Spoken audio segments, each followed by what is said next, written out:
Internet sa, njerëz, YouTube sa, unë jam Da Sara në Anjë Report. Tani më thoni pak, e dini se shka ndodhur këtë fillim viti nga jeta sociale? Përgjithsisht në fillim të vitit gjithmonë ka lajme shumë interesante. Gazetarët me zor presin që të kaloj data 2 ose 3 që të vërshojnë për të përcjell ato që janë lajmet më pikante të fillim vitit. Në fakt ajo që më bëri përshtypje më shumë mua ishte kapja e të arratisurit nga burgu. Ky arratisuri që thoni ju duhet ishte kthyer me datë 31 në mesditë në qeli. Po si thoni juve, kush do e kishte bërë nga juve që do ktheheshe me datë 31 dhjetor, pa e ngrënë dhe atë darkën në shtëpi, plus që ky arratisuri e dini se ku u gjend? Në krye të detyrës. Sipër. Do me thënë, në kilometrin e 3 të autostradës Tiranë-Durrës me njonën. Gjëja tjetër që mendojmë për këtë arratisurin është që është burr zotni, se që të t'japin leje nga burgu me datë 31 dhjetor, duhet të kesh bërë sjellje shumë të mira aty brenda. Do me thënë, në qeli, apo jo, në kilometrin e 3, me të dashurin, në datë 2, i kanë kapur të dy bashk duke bërë tuku-tuku. Sikur e kanë ofendu një qik që ja kanë vënë emrin i arratisur këtit burgosurit. Se në kilometrin e 3, 2 hapa nga Tirana, me të dashurën në motel, mua nuk më duket arratistjore.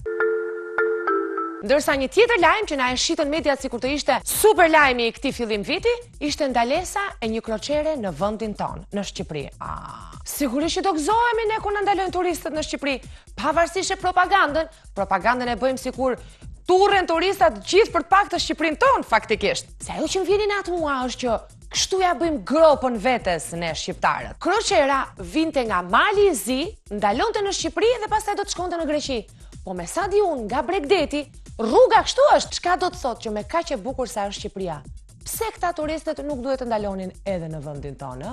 Ç'kishte këtu për ta shitur si lajm të jashtëzakonshëm? Se Shqipëria është e pisët dhe turistët e huaj nuk e duan? Kjo është shumë e vërtet, po Shqipëria mund të jetë e pisët, por patjetër nuk mund mos jetë e bukur. Dhe sa e lexova këtë lajmin, aq shumë u mërzita, edhe aq shumë u ngritën nervat, se kemi një vend kaq të bukur dhe mu duk vetja kaq e vogël dhe mu duk Shqipëria kaq e vogël dhe mu dukën shqiptarët kaq inferior që duhet gëzoheshin për një kroçer që vinte të ndalonte në vendin ton, sa nuk ka më. Njerëz, shqiptar, internetsa, YouTubesa, shikues të Anjë Report, kudo që ndodheni në çdo cep të botës. Shqipëria jon është shumë e bukur. Nuk duhet të na habisi fare fakti se turistë të huaj u intereson vendi ynë. Maksimumi që mund të bëjmë ne është që ta ndihmojmë këtë Shqipërinë tonë që të jetë akoma më e bukur. Çfarë bën të bukur një gjë?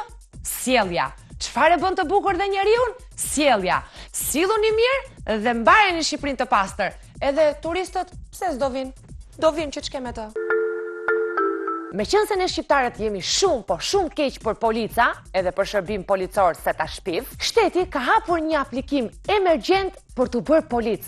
Prandaj gjithë ju që nuk keni marrë si shkollë, se nuk jeni për atë punë, deri me datë 20 janar, keni mundësi që të aplikoni për të bërë polica. Policë, por edhe police femra, se kohët e fundit janë shumë në modë këto policet femra në vendin tonë. Shteti mendon se kjo strukturë, pra rendi, ka shumë nevojë për polica se o bo keqëre. Kështu që deri me datë 20, jepini o burra, të gjithë juve që jeni të interesuar dhe do të aplikoni për të bërë policë ose police, ju lutem keni parasysh që nuk do bëheni as inspektor, as kryeinspektor, sepse shteti ka kërkuar vetëm policë për patrullim të përgjithshëm, por unë do t'ju lutesha vetëm për një gjë, të tregojeni më të përgjegjshëm dhe ju lutem të mos i rrifni njerëzit në mes të rrugës dhe t'i bëni gjak përpara se ato të shkojnë në komisariat, që pastaj kur të shkojnë në komisariat të vërtetoni se janë të pafajshëm. Se ka ndodhur edhe kështu, më besoni. Ju lutem të dashur xhaxha dhe teta polica, tregoni disiplinë dhe respekt për punën tuaj.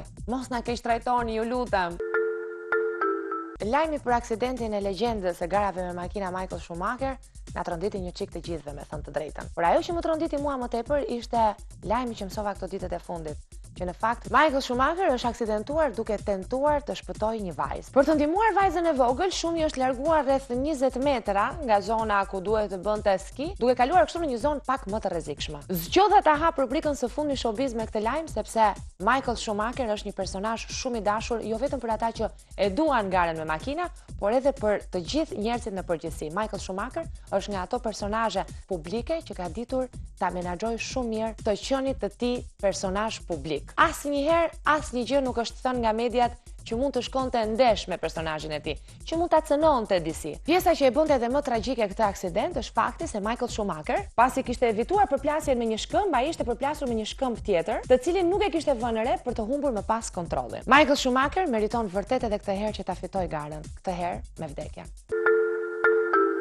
Mirë, të kalojmë çik te këto lajmet që na pëlqejnë neve brenda territorit shqiptar. Zgjedhja e një lokali nate për Fatos Nano nuk është më i biri, kush e di se pse. Fatos Nano këtë herë ka zgjedhur ndërrimin e viteve, pikërisht momentin e orëve të para të vitit të ri 2014, së bashku me bashkëshorten e tij Joana Nano, ta kalojnë në shoqërinë e vëllezërve Korçar dhe Aurela Gaçës. Ndërkaq nga ana tjetër, Elvana Gjata thuhet, media thon, unë nuk di gjë, pas ka bërë hatan në një ndër klubet më in në Tiranë që dikur i biri Fatos Nanos bote hatan ke ky lokali. Ndërkohë që ish kryeministri ka zgjedhur puro këngë live shqiptare të dëgjojnë në lokalin e Aurela Gaçës dhe vëllezërve Korçar, nga ana tjetër Elvana Gjata me një look që pas ka qenë spektakolar, pas ka tërbuar gjysmën e zemrës së bllokut, duke interpretuar këngët e saj më të njohura dhe përveç kësaj ka guxuar edhe me muzikë tjetër, muzikë që i pëlqen publikut në përgjithësi. Me pak fjalë, sipas asaj që thon mediat, Elvana Gjata pas ka shkëlqyer me një performancë live në një ndër klubet më in të bllokut në Tiranë. Festat e ndërrimit të viteve, ashtu siç na bëjnë të gjithë në njerëzve normal më të mirë, edhe VIP-at i bën më pak kështu agresive dhe xhelosa. Në fakt, në minutat e fundit të ndërrimit të viteve, të gjithë VIP-at nuk janë kursyer të dhurojnë sa më shumë dashuri, lumturi, sukses dhe karrierë të gjithë njerëzve në sajtet e tyre online. Por sidomos suksesin më të madh këto lloj urimesh e kanë në rrjetet sociale. Artit Gjebrea i ka uruar kështu njerëzit në faqen e tij zyrtare në Facebook. E ka nisur me shëndetin pas asaj që i ndodhi, pastaj mirësi, shumë dashuri dhe çdo gjë tjetër të mirë që të dëshironi. Ndërsa këngëtarja Leonora Jakupi shkruan kështu: gëzuar 2014. Uroj shëndet, dashuri dhe realizim të ëndrave tuaja. Puthje dhe përqafime pafund nga Leonora Jakupi. Kjo e shkreta nuk ka mos e kujt ja japi se ngeli beqare të rjetën dhe ja jep njerëzve në Facebook të puthjet. Megjithatë, sigurisht që urimet më interesante të këtyre VIP-ave shqiptar i gjen tek ata që janë me më shumë barr mend, siç është Genta Ismaili për shembull. Genta Ismaili është kokë e madhe. Genta Ismaili i ka hyrë një historiku të gjithë vitit 2013 duke treguar arritjet dhe sukseset e saj. Ajo shkrua në urimin e saj në Facebook pikërisht kështu: kam vendosur këtë vit ju falenderoj pafundësisht, ndihem shumë e bekuar. Shumë udhëtime jashtë dhe brenda vendit, 4 deri në 5 orë gjumë, shumë koncerte, shumë projekte, shumë shfaqje televizive dhe s'ka lënë gjë pa përmendur Genta Ismaili, duke filluar nga TV Klani deri tek çdo shfaqje tjetër e madhe ose e vogël që ka qenë nëpër televizione të ndryshme në vendin tonë. Megjithatë, kulmi i modestisë i Genta Ismailit mbërrin në momentin kur ajo lajmëron në faqen e saj në Facebook se ka më shumë fansa se mund të ketë pasur ndonjëherë. Ajo që nuk kuptoi unë është çfarë do të thonë të kesh më shumë fansa se kurrë në një faqe Facebooku të mbushur me like. Për ditë shtohen ato me stadion. Deri këtu nuk e di se ç'na uroi neve Genta Ismaili, po vetes së saj njëherë ja bëri adetin nga fillimi deri në fund. Në këtë atmosferë festash totalisht të përkor, ju premtoj se kjo do të jetë era e fundit që do t'ju flas për shkallimin dhe linjat e Linda Halimit. Jo për gjë, po jo u lodha, po u sfilita duke folur për Linda Halimin. Megjithatë, Rria do të pa ju treguar unë se si është urimi i saj për vitin e ri. Ja mbajeni një këtë foton ta gëzoni. Se ja, kështu e ka uruar vitin e ri Linda Halimi, si porno star. E keni parasysh se kush është? Ja, është kjo, dhe tani është bërë kjo që ju uron vitin e ri. Normalisht, njerëzit duhet ta mbajnë mend për zërin e mrekullueshëm që ka. Një zë shumë i dashur për publikun shqiptar, një zë i cili i dha mundësinë të fitojë një ndër edicionet e Top Festit. Po kushdo me ditëre, më të rëndësishme janë këto. Dhe që kur është bërë kështu, është liruar fare nga zinxhirët, është shqyer Linda Halimi. Përfundimisht, Linda Halimit i ka rrëshqit vetvetja dhe poston vetëm foto me byçat përjashta. Internetat e mi të dashur, YouTube-sa dhe sidomos të gjithë juve që jeni duke më ndjekur në A1 Report. Kjo është rubrika Komunikim Showbiz, ku unë gjithmonë zgjedh 3 personazhe, ju vetëm pyesni se ja u marrun përgjigjen atyre. Ajo që do të na përfaqësoj me zërin e saj në Eurovision është Hersi Shima. Hersi, përshëndetja. Po Sara, përshëndetje. Po ky insistimi yt 5 vjet rresht që ke marrë pjesë në festivalin e fundvitit atë të RTS-s. pse ky insistim? Në vërtet, nuk është se kanë qenë pjesëmarrje rresht, ka qenë një shkputje prej 2-3 vitesh, ka qenë festivali 45 dhe më pas janë kthyer në festivalin 49, 50, 51 dhe 52. Mendoj që një njeri që do të arrijë diçka me këmbgulje dhe punë rrihet. Normalisht është shoqëruar nga talenti, shkolla e gjitha. Festivali kemi historinë e parë drejt botës së të rriturve, sepse në festivalin 45 unë integrova në një tjetër kategori kombëtare, domethënë një mon ato të talent show ose të adoleshentëve që provojnë rrugën e suksesit, po të kombëtarë profesionistë, duke fituar në kategorinë e të rinjve dhe më pas konkurruan në netët e festivalit. Prandaj festivali. Çdo thot për ty kjo pjesëmarrje? Po themi që në fillim ishte thjesht një lumturi shumë e madhe sepse ishin vite që unë provoja. Kam besuar te kjo këngë në momentin e parë që kam dëgjuar dhe vazhdoj të besoj dhe sa më shumë e dëgjoj, aq më shumë jam e lumtur dhe e nderuar që e kam kënduar. Po si kompozitor të këngës, pse zgjodhe Gent Lakon apo ishte ai që të zgjodhi ty? Autorët të këngës më pa marrë pjesë dhe vitin e kaluar me këngën Kushtava këtë në festival dhe u gjendëm shumë mirë të tre bashkëpunëtorët, si profesor Jorgo Papinqi dhe Genti dhe unë. Kishim kimi artistike tonë shumë të mirë. Dhe duke qenë se arritëm edhe një vend të mirë dhe komod, siç ishte vendi i tretë, menduam se të konkurronim sërish, ta provojmë sërish festivalin në këtë vit. Dhe përpara se të lidhe me telefon me Vinvelin, ndiqni një herë këtë këngën.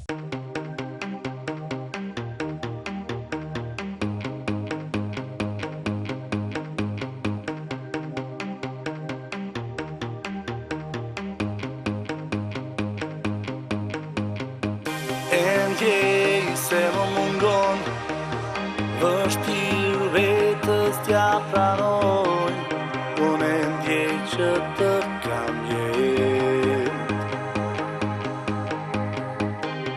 Ndjej se më mungon do bëj çdo gjë që ti do, unë ndjej pa ty s'kam jetë. Vetëm një fjalë botën e ndaj, vetëm ti thuaj po, vetëm një fjalë më jep krah që të shtrëngoj. Me ty fluturoj, me ty ëndërroj, vetëm ty unë do të ndjej.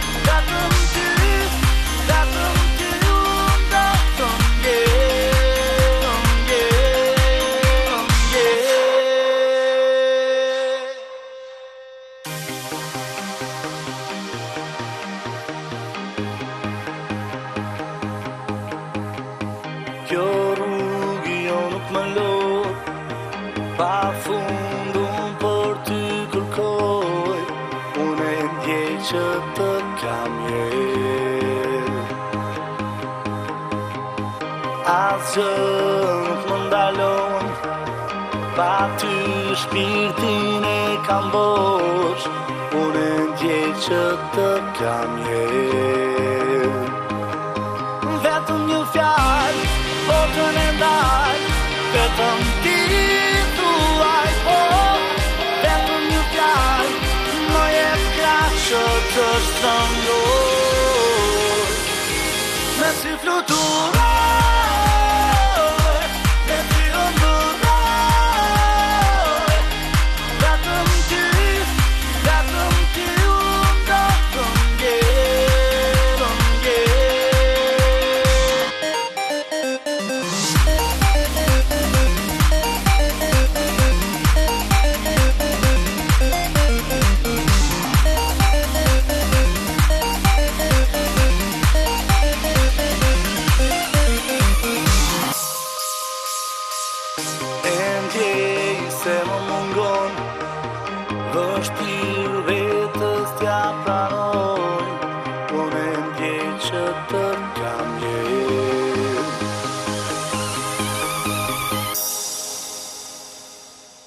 DJ Vinveli këtë herë ka zgjedhur mos jetë më sipër atyre reglave të punës si DJ, por të bëj top modelin në videoklipin e Vedata Demit. Në fakt është shumë çun king, është shumë çun trendy, është një djalë i cili ka studiuar që fëmi muzik dhe nuk është e rastësishme që ai sot është një DJ.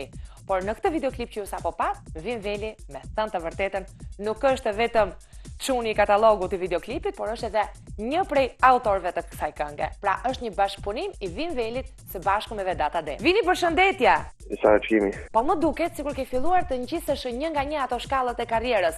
Në fillim si DJ dhe tani si muzikant. Por në fakt ti i je dedikuar muzikës që fëmi. Në qëllimet e tua ke dashur të bëhesh një DJ i suksesshëm apo një muzikant i suksesshëm?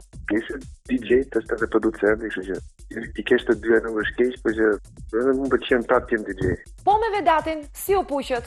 Bashkëpunimi është natyrshëm, dhe për mua ishte i vetmi zë që i përshtatet asaj këngë, edhe zgjodha Vedatin, sepse kënga ishte bërë më përpara, edhe pastaj u mendua dhe këngëtari që i vetmi domethënë ishte Vedati, që mund të arrija unë atë që kisha në mendje. Mirë, një bashkëpunim me Vedata Demin, po bashkëpunim deri në fund, se përveç se ke kontribuar në këngë, ke kontribuar edhe në videoklip.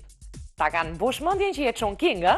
Se dish, nuk flas vetë. Faleminderit, Vini, suksese. Toni! Ti je gay në Shqipëri, nuk është. Jo! Njerëzit nuk të pranojnë për atë që. Jo! Familja të flak tutje nga shtëpia. Jo! No! Shoqëria nuk të pranon. Jo! Njerëzit të quajnë shkërdat. Jo! Të quajnë bytë Jo! të quajnë maskara. Jo! Ti duhet të vdesësh. Jo! Ti duhet të vdesësh. Ti duhet të vdesësh. Jo! Jo! Jo! No! No! No! No! No! No, Toni!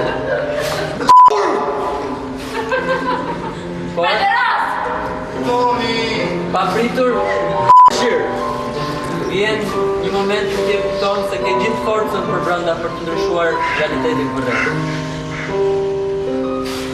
Zbulon njerëz që të duan, që të mbështesin dhe që t'japin forcë derisa të shpërfaren. Ema, çfarë ishin këto djemë dhe vajza kaq të talentuar? Të pëlqyen, janë artistët e rinj. Mua nuk më pëlqyen, më për qarë. Këta janë studentë të cilët kanë pranuar të jenë pjesë e workshopit, janë studentë akademistë, tani ndonjëherë keq kuptohet procesi i artistit. Keq kuptohet me zhanër, keq kuptohet me formën. Ka përpjekje për të qenë ndryshe dhe kjo ishte një nga përpjekje shumë të forta që nuk i ndolën vetëm nga ne, por erdhën dhe nga dy performues bashkohor shumë të famshëm në fakt. Këta janë dy performer që i vlerëson bota mbar dhe gjetën kohën me ardhur në Shqipëri dhe dua ta theksoj. Kanë ardhur në Shqipëri për të ndarë eksperiencën e tyre dhe për të punuar me këta artistë të rinj pa asnjë kashe. Do të thot pas një kashe? Ju është ofruar për kaq ishte mundësia të qëndronin, udhëtimi, por kashen për punën e tyre siç e meritojnë. Nuk e patëm dot të mundësi, por ata pranuan gjithsesi të vinin dhe na kanë bërë artistët e rinj një dhuratë të jashtëzakonshme duke ndarë procesin e tyre të brendshëm me ne, duke u dorëzuar dhe ndoshta unë uroj që kjo gjë të vazhdoj sepse ata kanë gjetur një formë të tyre personale për të ndjekur rrugën e artit, e cila nuk vjen me forma të ofruara, por fillon nga brenda. Dhe këta të rinj që ditën e parë këtë gjë e kuptuan dhe janë rritur, nuk janë patetike kur them, janë rritur në një javë. Edhe prandaj ky do të ishte rezultati i padiskutueshëm. Ndan çfarë kanë të brendshme të tyre zemërgjërsisht me publikun, pa menduar. Edhe për Collën, sepse edhe unë përfitova shumë nga ajo që pash. Ishin të vërtet, janë të vërtet. Kur të thash që nuk më pëlqyen, por qava, besoj se kam thënë më shumë se sa kaq. Ajo që më bëri përshtypje që e the dhe ti ishte guximi në të gjithë veprën, po themi, se vepër ishte. Po. Përdorëshim fjalë të ndyra. Unë them një çiçi në emision edhe bëhet hataja. Po problemi është që këtu thanë shumë fjalë që nuk ka njeri që nuk i thot në jetën e përtit.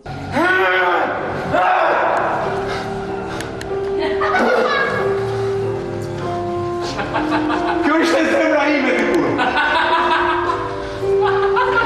Dikur vulti ma prishe. Ti, shiko se e bërë sopa. Dhe nuk na bën kjo të keq, apo jo? Natyrisht varet kujt. As vulgar. Ti mendon se të bën vulgar më shumë një fjalë e keqe se sa të mos respektosh një grua apo mos respektosh nënën? Mua më duket më vulgare dhe më e keqe të thuash plaka ime, të shkoj te plaka se më ka bë drekën, sesa të thuash ato fjalë që u përdorën në skenë përpos që u përdorën në skenë, edhe pse kjo ishte një skenë improvisuar dhe fjalët dolën nga ata, jo nga personazhi. Nuk na bën ato të këqija. Në fakt ato që zakonisht thon po iki ke plaka ta drek janë ato që përgjithsisht nuk duan që femrat përdori asnjë fjalë të piset kur është në timon. Në timon sidomos. Sidomos. Më kujtua timoni se unë aty përdor më shumë fjalë pista ema. Në fakt edhe unë aty i përdor. Besoj që të gjithë. Aty i përdor dhe tani kanë filluar jam pak më ndryshe, the mo çfarë njeriu spontan hidhet në rrotat e makinës. Por këtë nuk e bëj se dua të ruaj vetëm nga fjalori, por sepse dua të qetësoj nervat e mia. Mirë, ti fole shumë bukur, po mua m'pëlqen më shumë gjua që u përdor sonte. Ajo direktja. Shfaqjes. Varet nga momenti, mua nuk më pëlqen gjithmonë, sepse varet a don ta përdorosh apo Pas kurdo për të shpenzuar energji negative. si thua në makinë. Po, energji negative nxjerr unë në makinë kur përtasem. Më ngre nervat, ngarkohem energji negative duke thënë fjalën e piset, e nxora. Jo, them mund të një gjë tjetër, një sekret. Tilla raste përdor të kundërtën, qesh. Edhe thuaj, po mirë e ke o vlla, ke shumë drejt. Se kështu qetëson veten. Të betojmë se e kam përdorur unë si teknikë sa që i me bitha, o ma, ke nerva ti? E thash që unë kam nerva, por shumë e thjeshtë, i thua tjetrit, çfarë ke? Kur se të vi radha, liroje rrugën, po s'të erdhi, mos i liro rrugën. Sa po më dhe një mësim shumë mirë, por nuk e dia do jem aq e forca që ta vë në zbatim. Qesh, po qeshe, i bën vetes më mirë.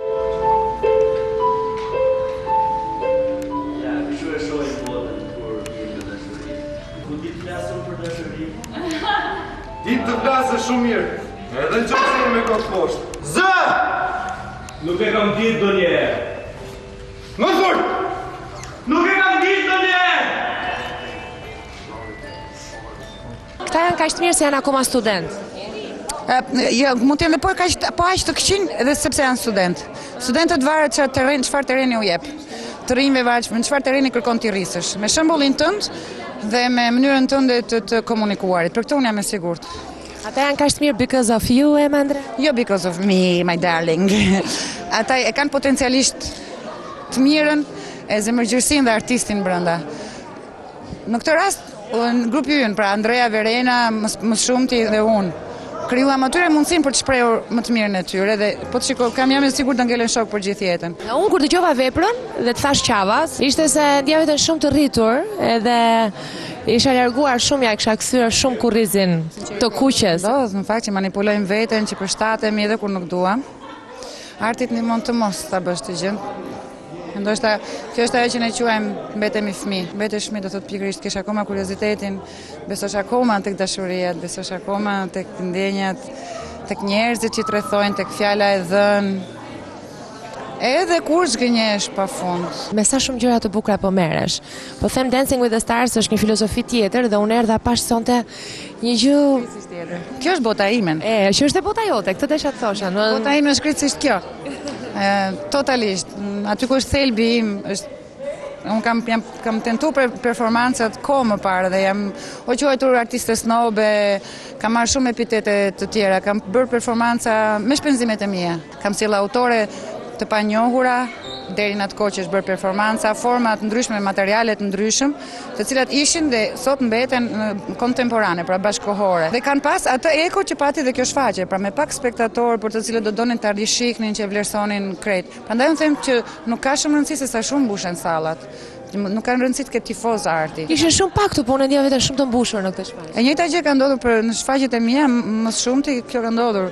Nuk ka pas shumë spektator, por kam parë këtë vështrimin e sinqert dhe sot më vjen shumë mirë që këtë gjë e morën dhe studentët ose artistët e rinj.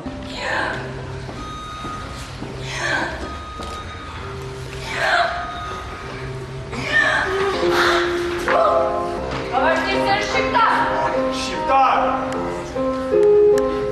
Edhe ka ardhur në Shqipëri që mos në diskriminon. Shqipëri! Po këtu është më keq. Edhe në greke quaj.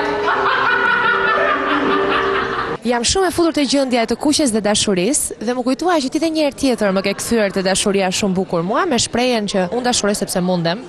Dhe ishte edhe ai një moment ku kujtova që të dashurosh duhet mund të dashurosh. Nëse nuk mundesh, nuk din të dashurosh. Tani me këtë shkrimin e fundit, ti kishe një penë shumë të bukur.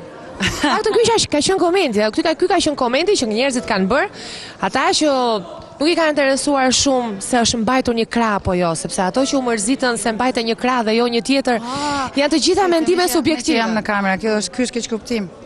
Unë edhe kur ka qenë qeveria tjetër kam dalë në skenë dhe kam thënë atë që ndjej unë për atë që po i ndos këtij vendi. Kam folur për varfërinë, për sheshet në të cilat tallet me varfërinë, po prapë në formë poetike frymzuar nga Migjeni. Kam folur për bukë të mbrojtur të fëmijëve nga mendje të smura. Dhe më kanë akuzuar që po bëj politik në teatr. Në fakt unë nuk kishte kakje politik. Vetëm këtë herë s'mund të ishte politik sepse ti kryeministri që ju drejtove i kishe dhënë votën. I kam dhënë votën dhe nuk është hera e parë që jap votën, kam besuar si fëmijë dhe sepse besoj, unë jap vetes të drejtën t'i bëj vërejtje, në mënyrë që sistemi mos kthehet ai që ishte, sistemi vlerave, sistemi vlerësimit, mund të jetë gabim. Unë nuk dua nuk marr me mend të justifikoj se pse dhe si u bë kjo gjë. Unë u ndjeva e lënduar, kuptova që shumë artistë janë ndjerë të lënduar, e çfarë ne miqve u themi kur lëndohemi. Ne jemi mësuar pak të marrim gjërat personale. Dhe në qoftë se ti nuk të pëlqen një gjë që nuk po shkon mirë, ndoshta është ekos e verit, dhe kjo të bën ndonjëherë të humbasësh identitetin dhe kurajon dhe gjithçfarë ty të përfaqëson si qytetar. Ne kemi frikë të themi një gjë që nuk na shkon poshtë, por kjo nuk do të thotë që ti je armiku im. Bëhet shefi që e the ti në emisionin tim këtë, se më duhet gjithmonë ta them unë vetë këtë. Jo, unë e them këtë, ne do jetojmë me të mirat dhe me të këqijat dhe duhet ta respektojmë njëri tjetrin, se dashuria nuk bëhet me pahir. Kështu që këtë ndava unë, vjen shumë mirë që ka bërë buj, se do të thotë që kam ndarë një problem që pas ka fjetur në zemrën e të gjithëve. Po hajdeni të bisedojmë atëherë, nëse që ka një problem, e jani ta flasim, të ngremi sistem, jo militant, sepse deri më sot kanë fituar dhe artistët militant, dhe deri më sot nuk do të thotë kjo qeveri, do të thotë qeveria tjetër. E janë të flasim që mos funksionojmë sisteme militantizmi. Unë personalisht nuk kam funksionuar sistem militantizmi. Për këtë performancë, po shikoni, janë bërë disa sakrifica dhe shpenzime dhe reagime. Kjo më kanë ndjek gjithë jetën. Unë këtë gjë e kam bërë në karrierën time. Dhe jam krenare për këtë gjë, kam zgjedhur. Nuk dua flamur për këtë gjën, po të paktën jo mos mirënjohje. Di çfarë më kujtove me shkrimin kur e lexova? Nuk kam thënë kurrë që jam nacionaliste. Mirë po, të gjithë ata që jetojnë jashtë Shqipërisë kanë, dhe debatin më fundit ka pasur para disa ditësh me një djalë që jetonte prej 14 vjetësh në Amerikë dhe ishte shumë nacionalist.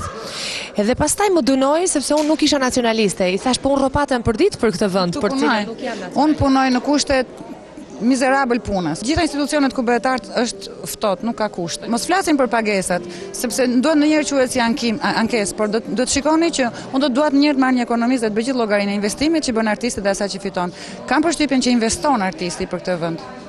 Investon edhe materialisht. Unë kam bërë të zgjedhje dhe kam sakrifikuar dhe financën time dhe kam deri në shtator që kaloj kam studiuar dhe më pëlqen kjo gjë, por nuk mund të dënosh njerëz se nuk mundet ta bëj këtë gjë. Pra të heqë bukën fëmijëve ose kënaqësive të veta për të shkuar studioj, se artistët tanë nuk rriten, se artistët mos e lini të jenë militant dhe artistëve nëse e meritojnë pagojeni.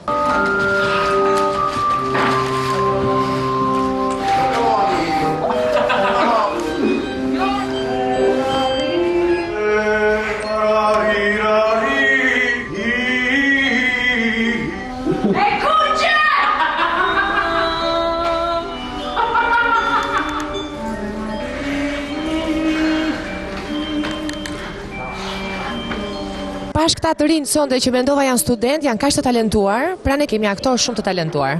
Dhe kemi përballë një kryeministër që thotë që ta mbylli teatrin kombëtar. Si shihet në gjykimin tënd? E ka thënë? Po, është më mirë të punoj me projekte dhe ta mbyllim teatrin kombëtar.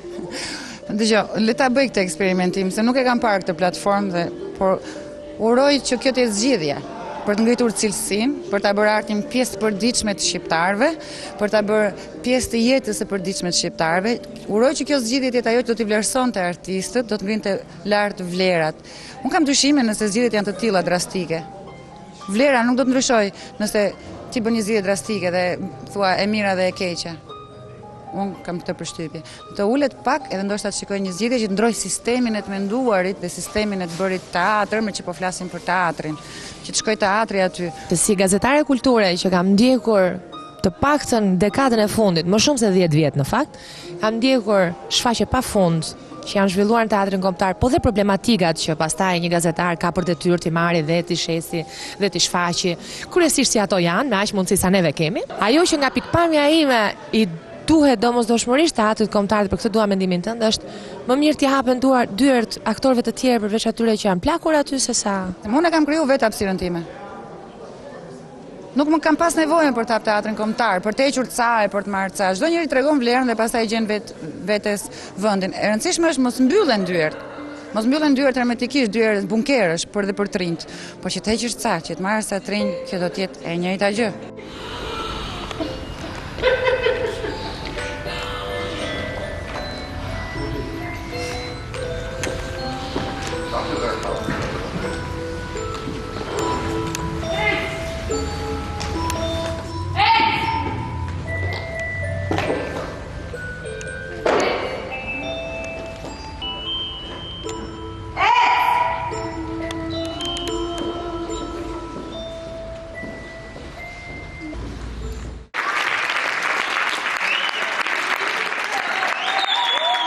Fantastic gjithë. Keni qenë fantastik. Fantastik.